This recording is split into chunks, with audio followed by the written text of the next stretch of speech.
మీద గౌరవం కోల్పోయింది. ఆ సందర్భంలో వ్యక్తులని గౌరవించడం, వ్యక్తుల యొక్క యాటిట్యూడ్ని చూసి, వ్యక్తులు మాట్లాడే తీరు చూసి, వ్యక్తుల యొక్క స్వభావం చూసి, వ్యక్తుల యొక్క గత చరిత్ర చూసి ఇష్టపడుతున్నటువంటి వాళ్ళు, ఫాలో అవుతున్న వాళ్ళు ఈ సరికొత్త జర్నలిజం స్టార్ట్ అయింది బికాజ్ ఆఫ్ డిజిటల్ మీడియా.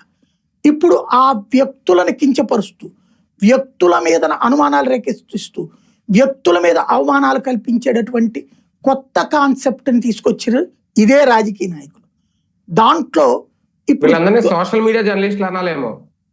ఇందులో సోషల్ మీడియాలో ఒక 7-8 మంది పరమ దరిద్రులు ఉన్నారండి. ఆ మాట వాడకూడదు, కానీ వాళ్ళు చేస్తున్నది దేశ వ్యతిరేక ప్రచారం, ధర్మ వ్యతిరేక ప్రచారం, ఒక మతానికి కొమ్ము కాస్తూ రెండవ మతాన్ని దూషించడం, ద్వేషించడం అన్నటువంటిది. అలాగే అబద్ధాలతో ప్రజల్ని మోసం చేయడం అనేటటువంటి జరుగుతుంది.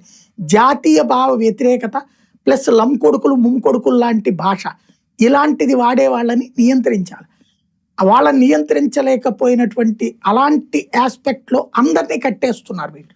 అంటే టోటల్ వ్యవస్థని ఎట్లయితే మీడియాలో యాజమాన్యం అమ్ముడిపోతే జర్నలిస్టులను కూడా ఆ ఘాటన కట్టేసారంటే, ఇప్పుడు ఇక్కడ ఎవరో 60 మంది చేసే తప్పుల్ని మొత్తం సమాజం టోటల్ డిజిటల్ మీడియా మీద ఒక తీసుకొచ్చి, ఇక్కడ దరిద్రం ఏంటంటే లంచాలకు అలవాటు పడ్డ అధికారులు, దొంగతనాలు, దరిద్ర పనులు చేసేటటువంటి వాళ్ళని సమర్థించుకొచ్చేటటువంటి వాళ్ళు, ఫ్యాక్షనిజాన్ని, రౌడీజాన్ని చివరికి ఇవాళ